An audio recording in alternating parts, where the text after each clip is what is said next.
The Prime Minister has spoken extensively about the broad principles that underlie the need for the elected presidency, the provisions to ensure multiracial representation in the presidency, and why the EP remains the most workable and effective solution for Singapore. Let me address the specific matters raised by members, which can be grouped into two main sets of issues. First, the two core custodial functions of the elected president, safeguarding our past reserves and the integrity of the public services. And second, representation of the various racial communities in the elected presidency. So let me begin with the first issue. Madam Speaker, I'm heartened that all the speakers have expressed the need for safeguards to our reserves and the integrity of the public services as a legacy for our future generations. So let us lay to rest the notion that these safeguards are there only to stymie a new government coming into power. The safeguards will only do so if that government, indeed any government, even the current one, intends to use the reserves irresponsibly or erode the integrity of the public services. This agreement on the need for safeguards allows us then to focus on framing the most appropriate way of providing these safeguards. There is no perfect solution. I think the Prime Minister said so yesterday. What we're trying to do is to find the best way of doing so. The changes proposed in the bill flow from the recommendations of the Independent Constitutional Commission appointed by the Prime Minister in January this year. There was wide consultation by the Independent Commission, which conducted its review in a non-partisan, inclusive, transparent, open, and comprehensive manner.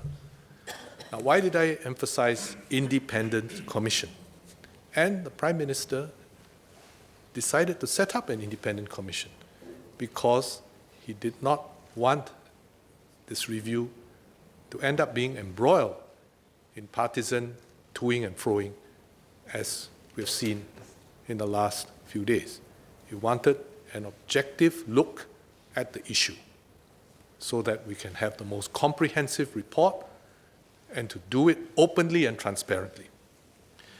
After the government received the Commission's recommendations, the government held dialogues as well. This whole process has taken 10 months. We know from our collective experience and knowledge built up over the past 25 years that the elected presidency is an important and complex institution, and that we should only move after having carefully considered the options. Madam Speaker, in contrast, the second day into the debate, the Workers' Party sprung a new proposal upon the members of the House. Their proposal for an upper house composed of elected senators is a fundamental change to our institutions of government. It is also a marked departure from what the Workers' Party has advocated in the past, since the inception of the elected presidency. Different from their manifesto at the recent general elections in September last year, and different again from their submission to the Constitutional Commission in March this year. No mention of a Senate, let alone an elected one. What is most extraordinary is that Associate Professor Daniel Goh, one of the Workers' Party's NCMPS, who had spoken at length in this debate yesterday, supporting an elected upper house, had just in December last year argued strongly, and I must say quite persuasively, against just such a bicameral system, though he takes quite a different interpretation on that today. This was also just barely 2 months before the Constitutional Commission was formed. The Workers' Party were invited to present their views publicly and make their case before the Constitutional Commission. Unfortunately, they chose not to do so. The Workers' Party was the only one of the 20 invited contributors that declined the invitation. I was speaking to Member of Parliament Christopher D'Souza, and he said that the Eurasian Association had many views and many concerns, and they found that it was a very useful process to present and discuss with the Constitutional Commission, and they went away not completely agreeing with everything, but understanding what the concerns and considerations were much, much better. The Commission, nevertheless, considered all the 107 written submissions it had received, including that of the Workers' Party. The problem is, of course, that the Workers' Party's current proposal is very different from what they had submitted to the Commission.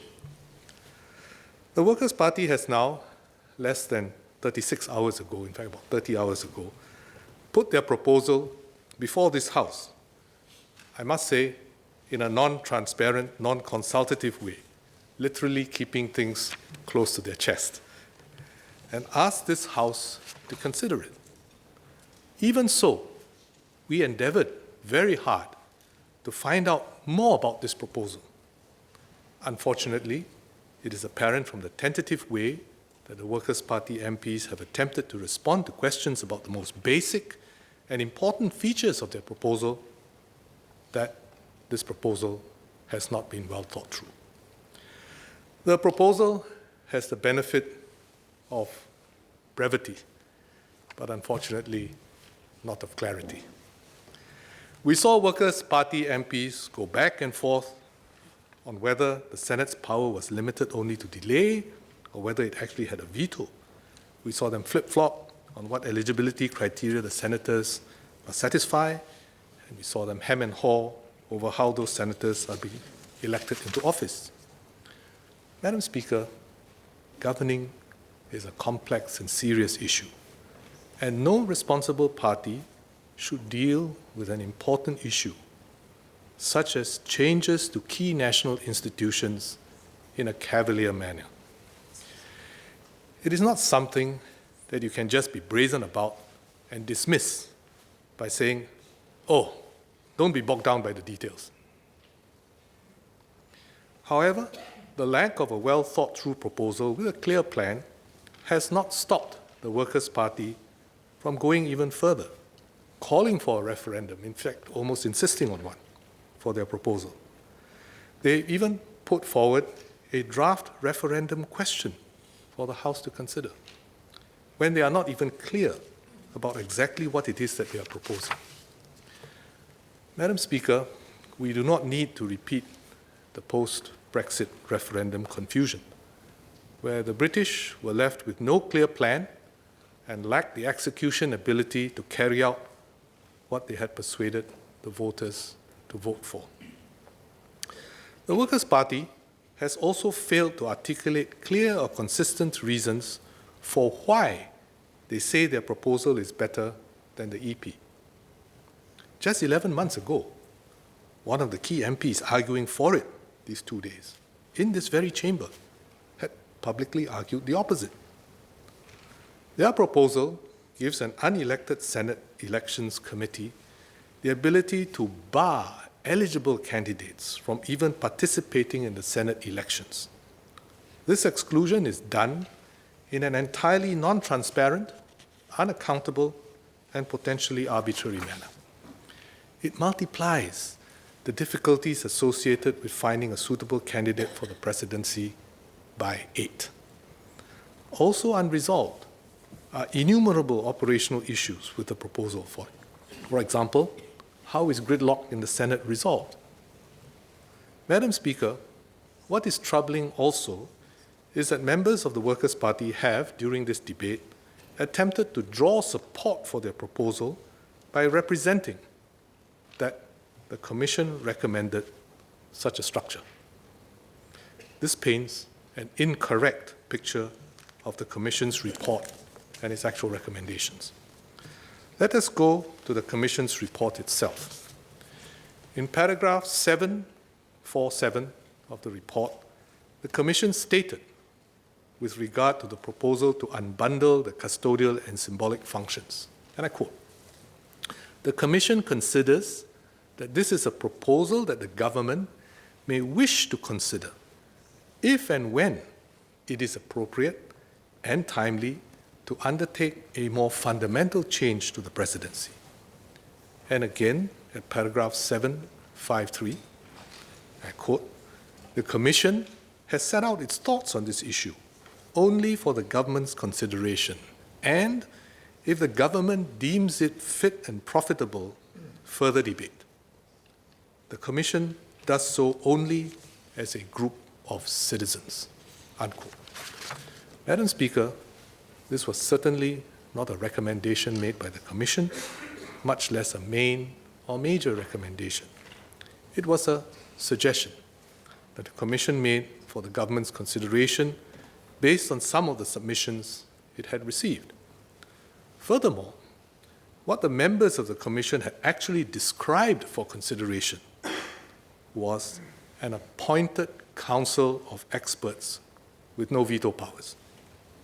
This is fundamentally different from the Workers' Party's proposal, which is an upper house of elected senators, something which I think, in the words of one of the Workers' Party members, a minor difference.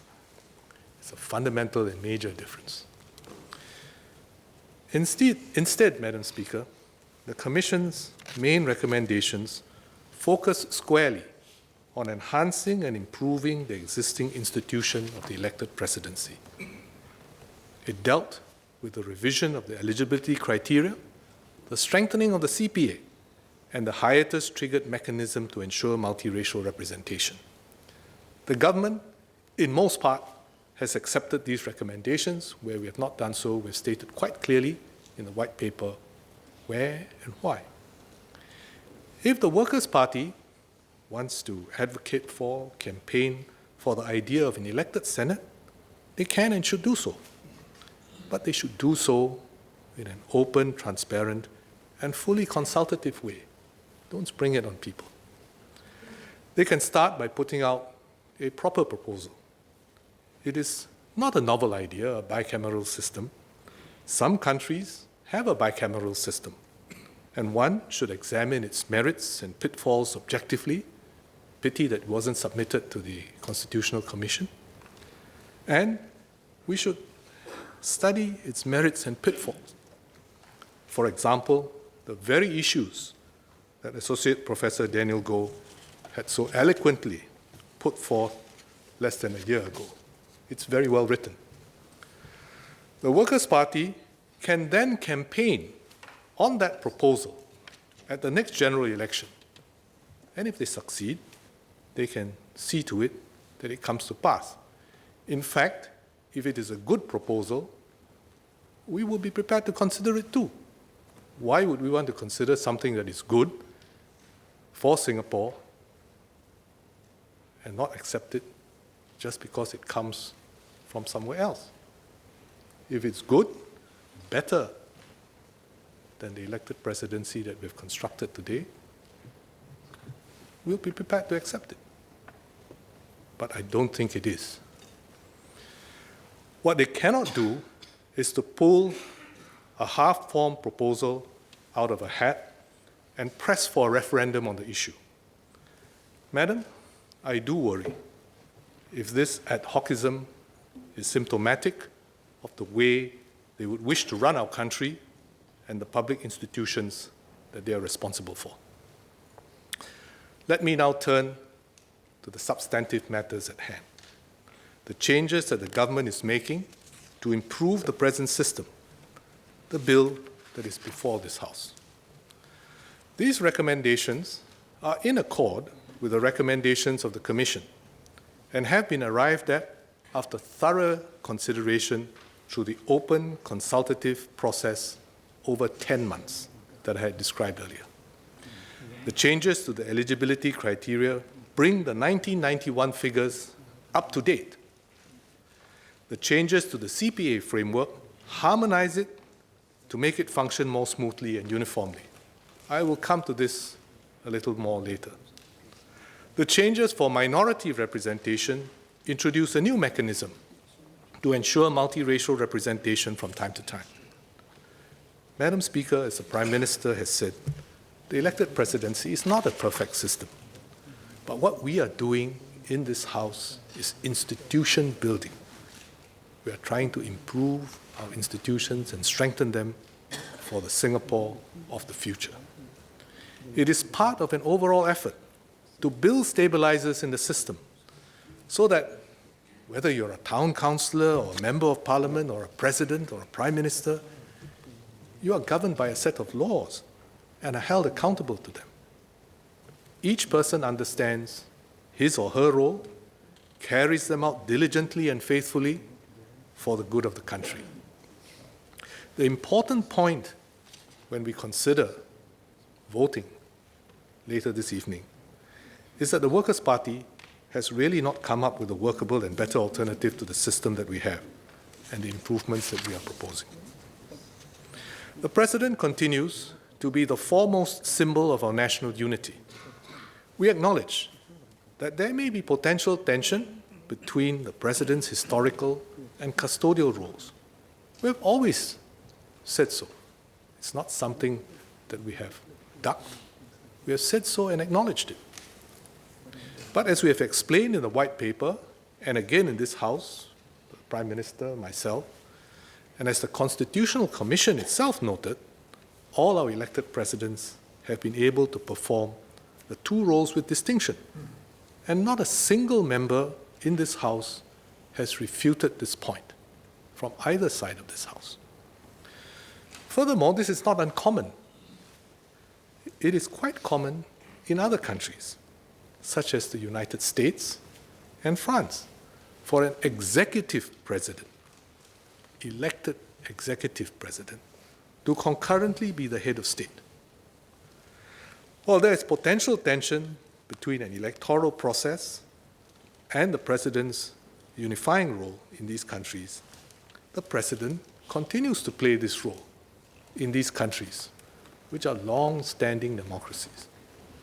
In these cases, the president is an executive president, not just a president with safeguards. The executive president in these countries has wide-ranging and extensive powers.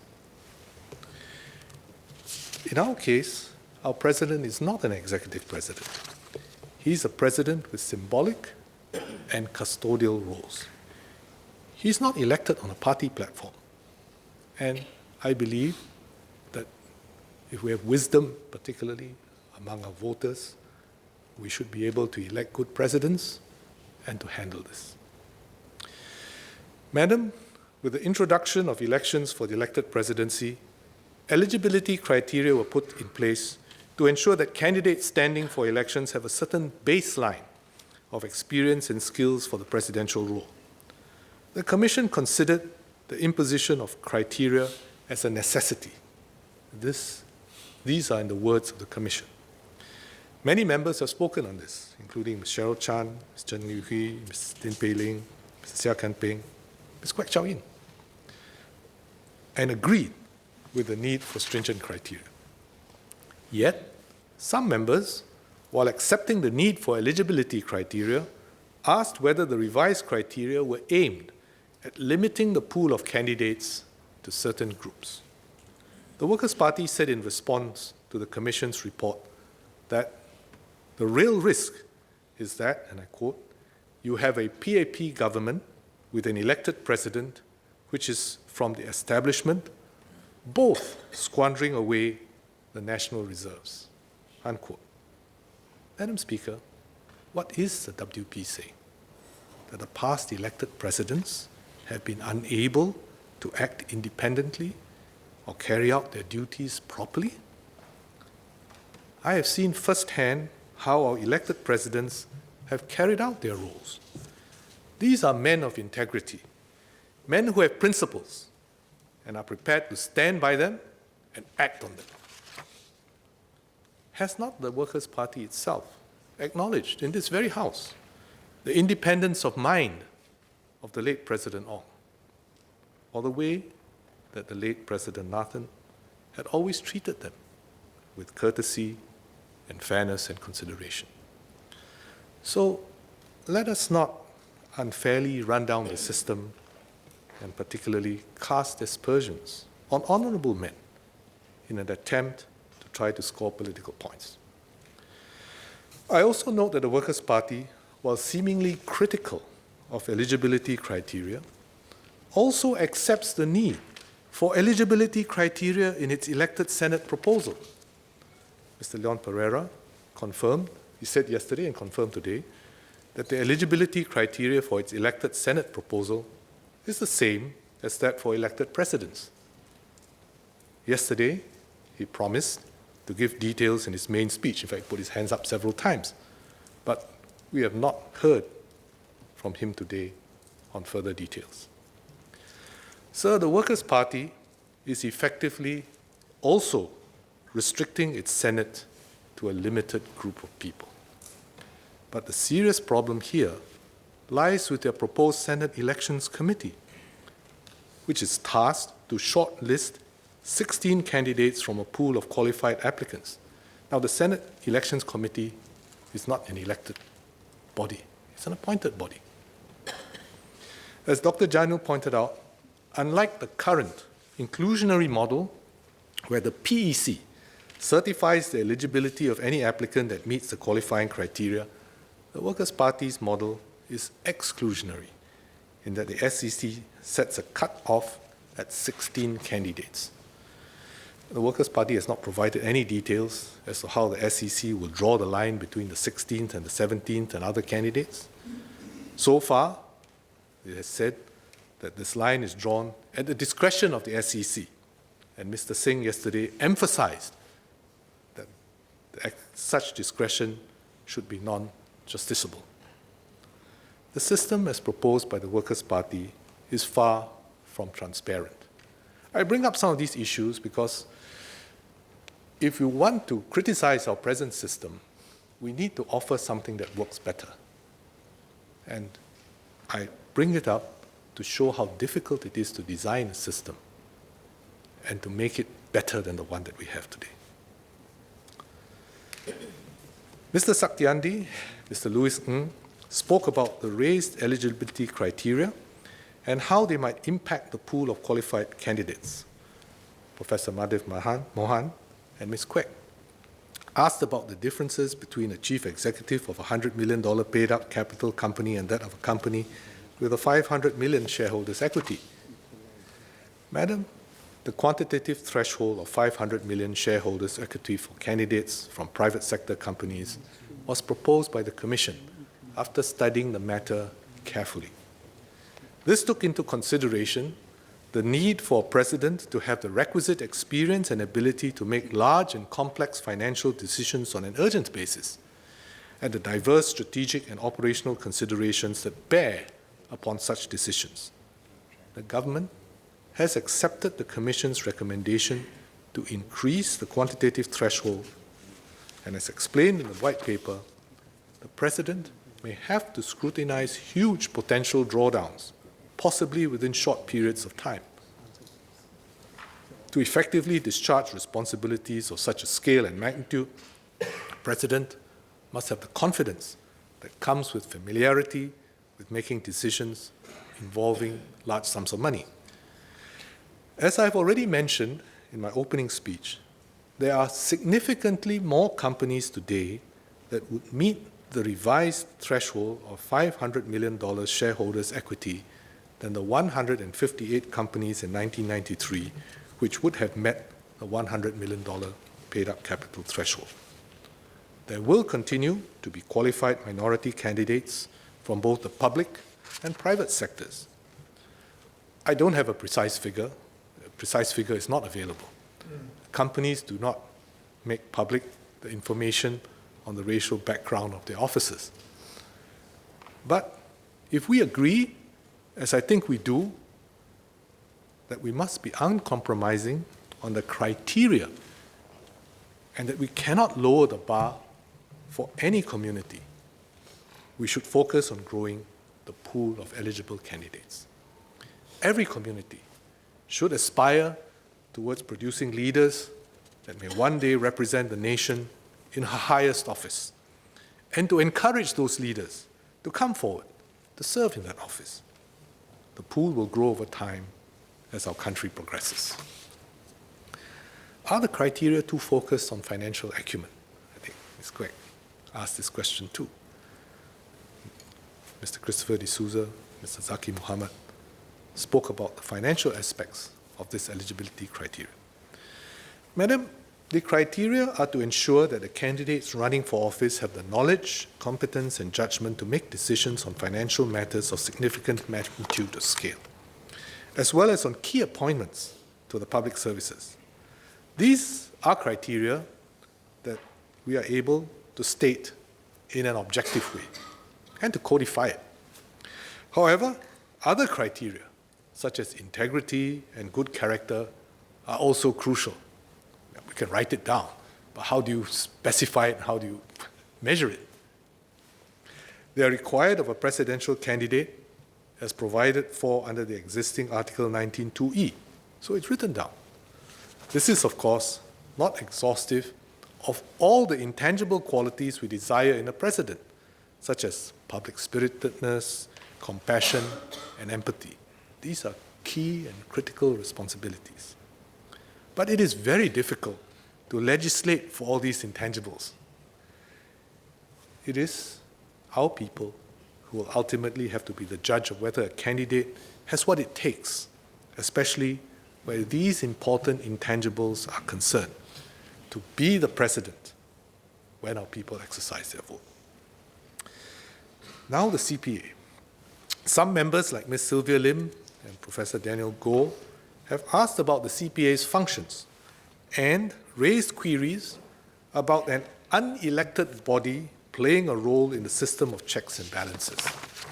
Others, like Mr. Louis Ng, asked if the extension of the parliamentary overruling mechanism would dilute the President's powers.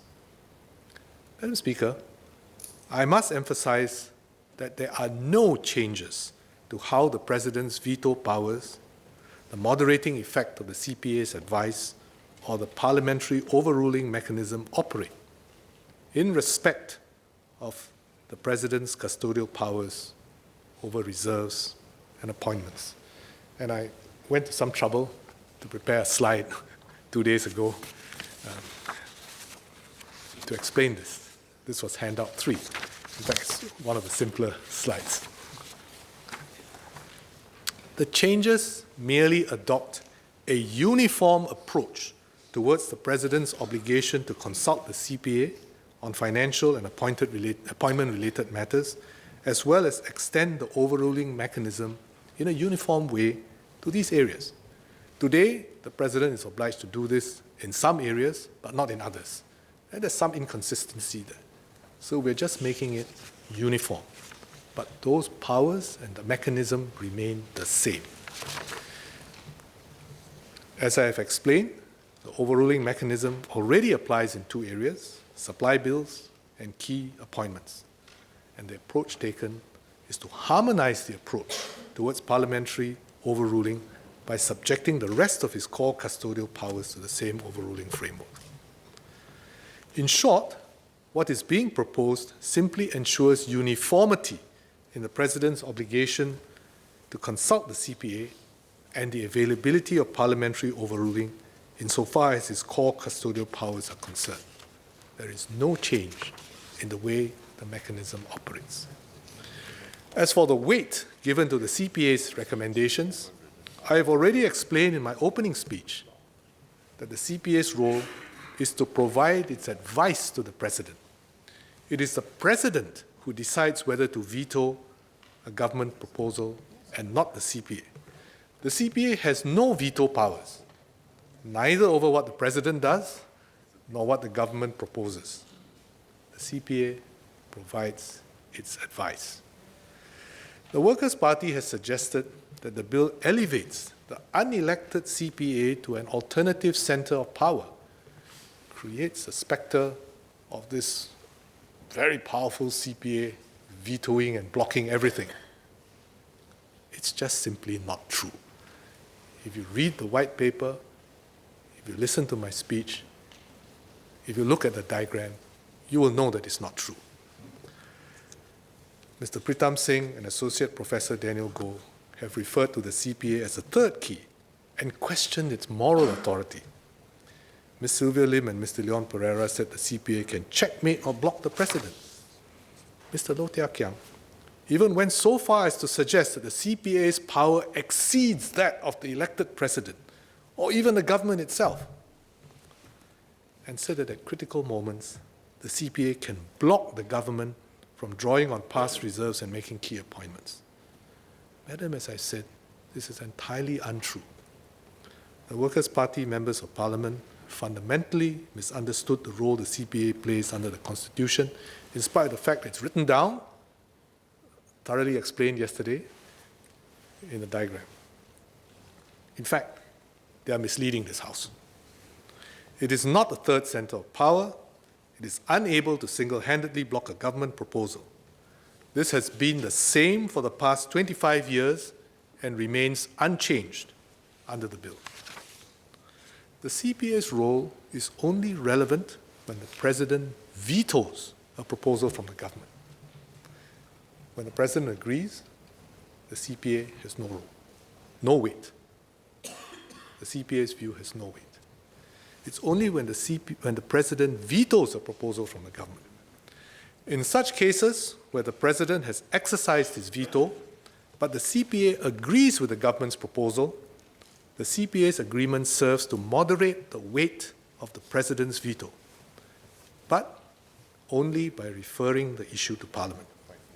The Parliament, as the most important deliberative body in the country, has the opportunity to take a look or a second look at the matter and can decide by a two-thirds majority to proceed with the proposal.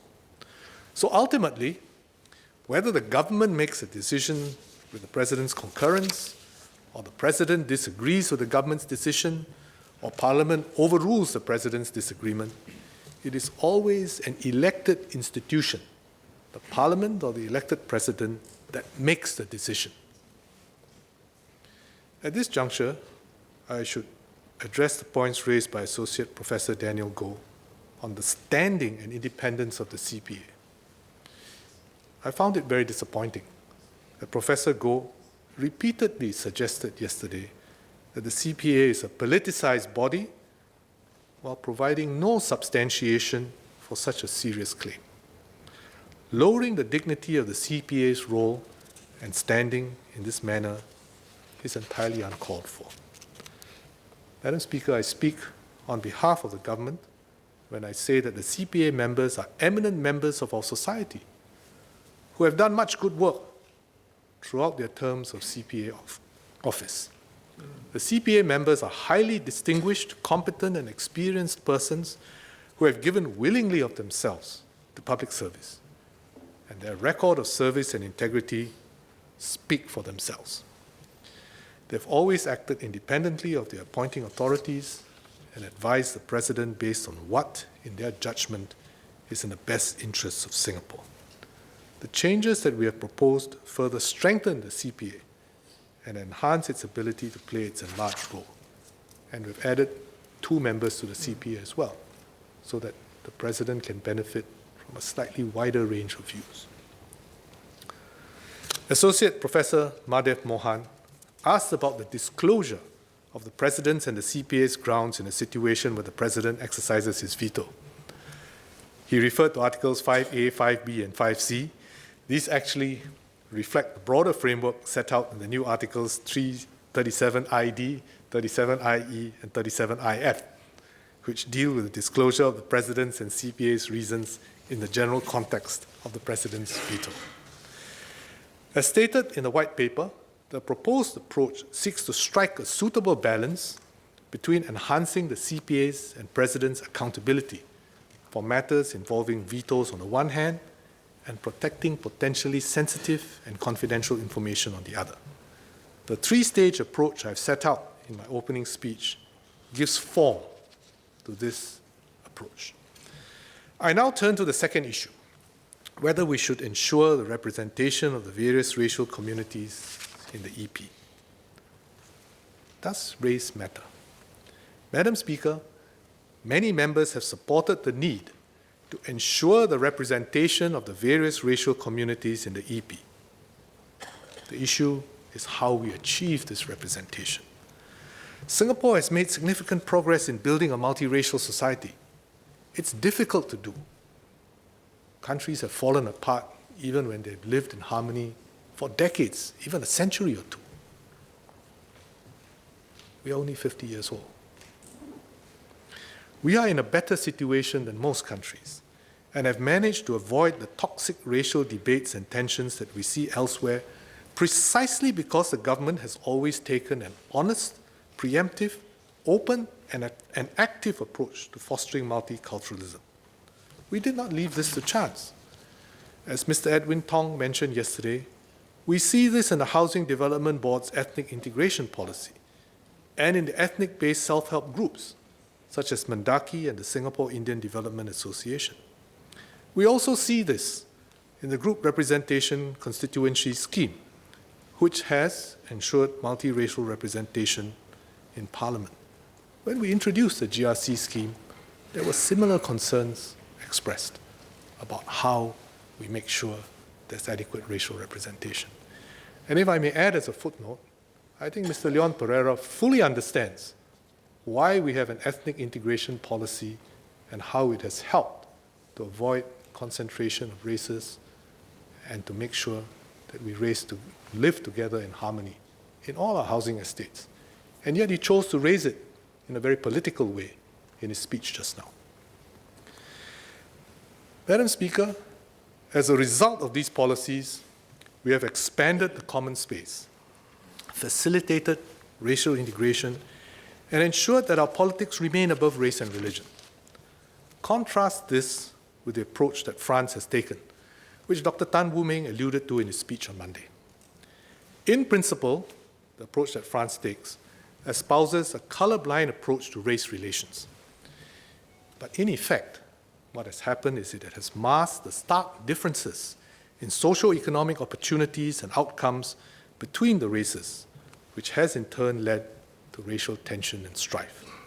I was in France recently, about a month and a half ago, and had a deep discussion with my French counterparts and interlocutors on radicalization.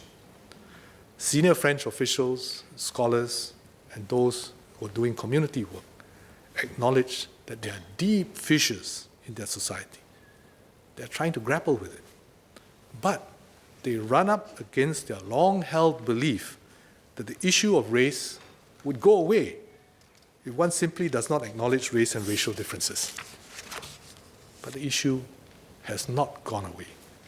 Racial differences have been accentuated and become worse over time. Madam Speaker, we have come a long way, but achieving a society where individuals make decisions independent of racial considerations will take time, as the recent CNA IPS survey suggests. Race is likely to have an effect in elections that are moderately close. That is why we have introduced the hiatus safeguard mechanism recommended by the Constitutional Commission.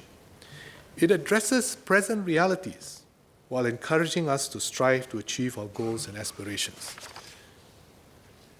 Is it perfect? No. Does it have some drawbacks? Yes. Does it help us to achieve our aim of having multiracial representation in the presidency from time to time? Yes.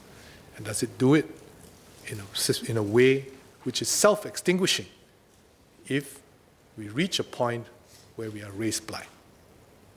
Yes. And I think the Commission has applied its mind and come up with a good solution for our times.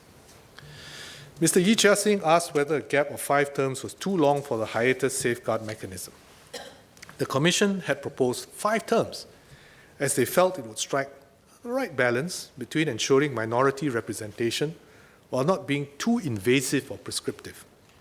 A gap that is too short, in effect, would create a rotation between races, which could impede our progress towards the ideal of a society where race is no longer a significant issue. And the government agrees. I think some of the most passionate and best speeches we've heard in the last few days have been on this subject of race and ethnicity. Several MPs, Dr. Yaakob on the first day, Mr. Masagos, Squek, Rahayu, others, spoke from the heart, and Ms. Chia just now as well, from deep in the heart. Mr. Kwok Heng Loon too. And I think that this is an advance on the way that we interact with each other. We look at each other and look at ourselves and how we look at others. And we hope that with this process, we will become a better country, a more integrated country, and a more multiracial, truly multiracial country. Ms. Joan Pereira asked whether a separate fourth category for Eurasians could be established for the safeguard mechanism. Ms. Fatima Latif spoke about mixed-race marriages. The model that the Constitutional Commission has proposed and the mechanics we have adopted in the bill closely follow the framework for racial classification in the GRC system. The framework has worked well. Committees will be established to certify whether a person belongs to the Chinese community, Malay community, or Indian and other minority communities. The mechanics of these will be dealt with in the amendments to the Presidential Elections Act. Any person who does not fall within one of the three racial groupings may still contest in open elections. Ms. Joan Pereira asked whether we should ensure the representation of the major racial communities in the CPA. The Commission considered this, but did not find this necessary.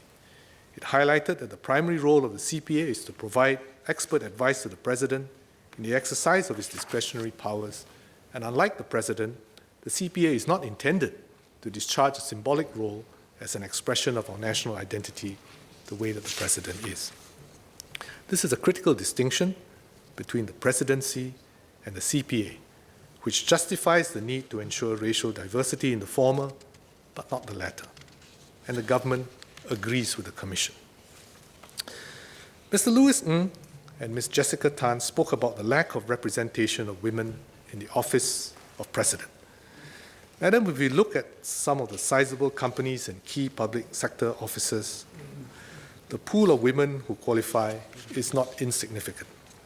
So rather than legislate female representation in the office of President, we should identify, support, encourage qualified female candidates to run for presidency.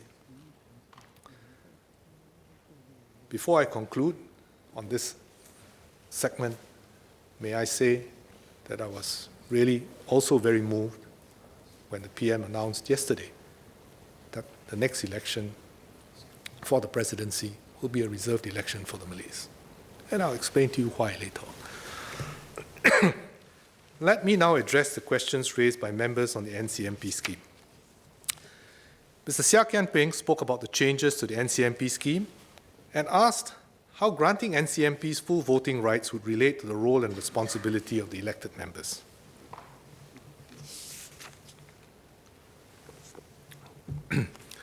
Madam, the NCMP scheme ensures that there will always be opposition voices in Parliament. A floor of 9 today, a floor of 12 in the future, not a cap, Mr. Pereira. The NCMPs secured the highest votes among the candidates who did not win the seat they contested. They have contributed their views to debates in Parliament, and we want to give more weight to those opposition voices in Parliament by giving them a vote in those additional areas where they currently do not have a vote. However, this does not diminish or detract from the vital role and responsibilities that we as elected MPs have to serve the needs of our constituents. This is a vital, important, critical role and duty that we have.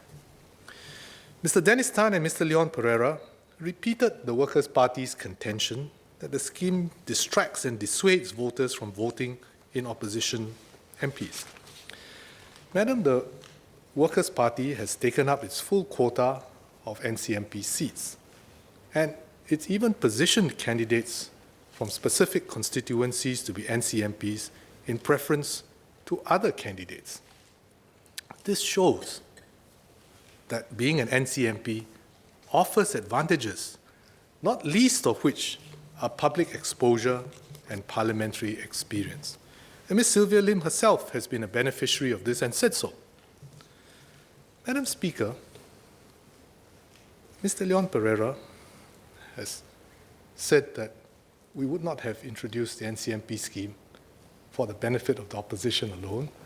Surely the PAP benefits from it too. Well, the government has found the presence of NCMPs in Parliament useful. All the three NCMPs have made their views heard during the debate over the past 3 days. But it benefits the PAP in a way that is different from what Mr. Pereira implies. Let me explain. It helps the PAP in two ways. First, and this point has also been made by Mr. Lee Kuan Yew, it exposes PAP MPs to the types of arguments that opposition MPs make. How you take a situation, how you turn it to political advantage and to score political points, how you twist, how you turn, how you argue.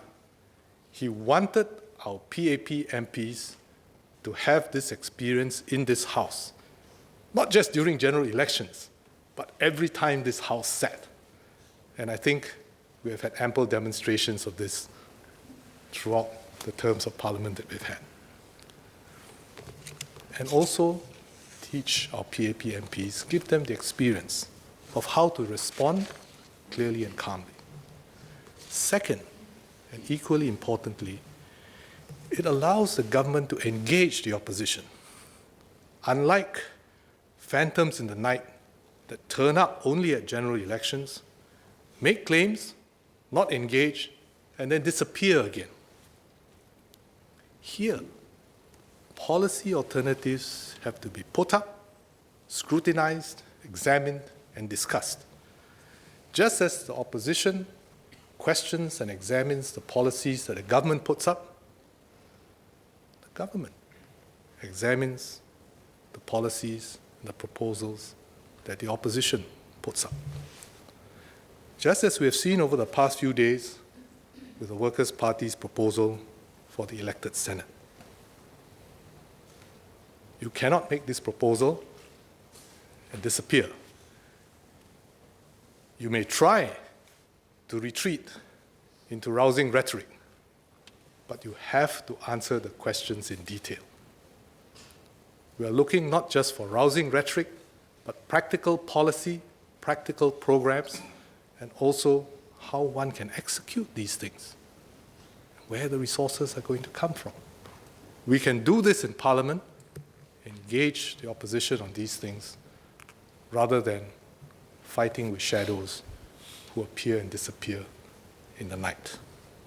And ultimately, Singapore and Singaporeans will benefit from such debate and the diversity of views. Madam Speaker, let me conclude. There has been vigorous debate over the past 3 days on eligibility criteria, representation of communities in the Office of President, and other specific details. It is important that we stand back and end by bringing the focus back to the key principles underlying the elected presidency. First, the President is the key symbol of our multiracial nation. The importance of this symbolism is something that has touched my life since my young days as a schoolboy. I remember, as a young schoolboy in the NCC, saluting President Yusof Ishak and marching proudly past him in the rain at the National Day Parade on the Padang. I still recall his funeral procession 46 years ago and the crowds that lined the streets to bid farewell to him.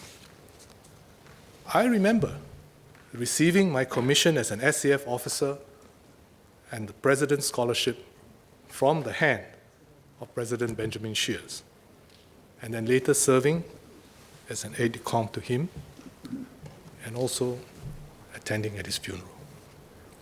After President Sheares' passing, I continued to serve proudly as an ADC to President Devanaya.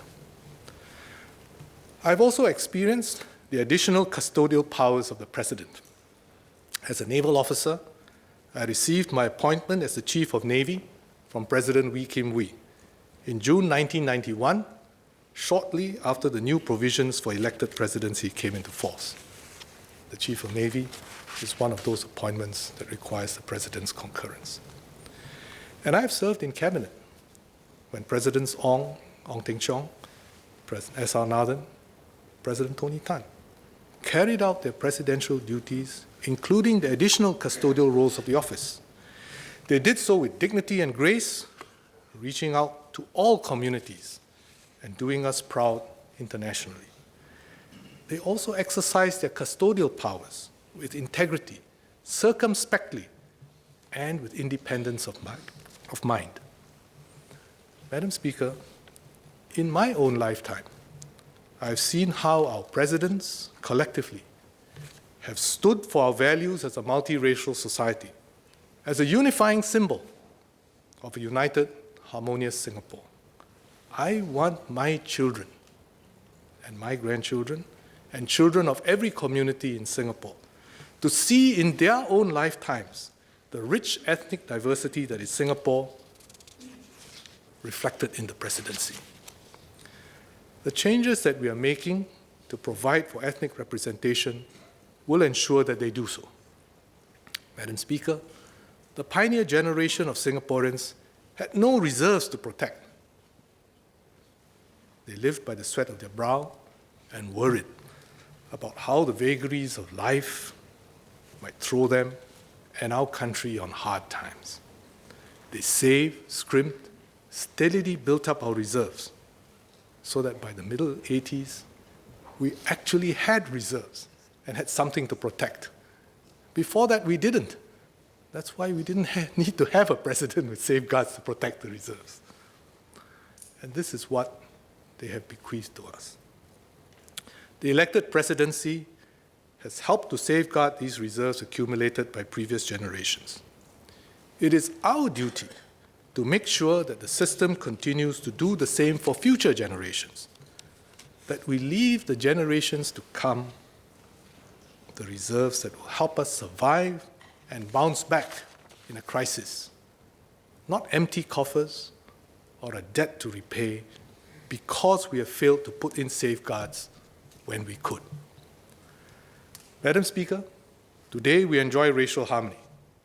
Our reserves are strong and healthy. Our public service is honest and able.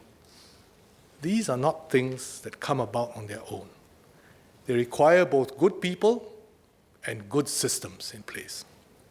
Let us then, members from both sides of this House, do the responsible thing today by putting in place the safeguards that will help ensure that we continue to have good governance and a harmonious and stable future for those who will come after us.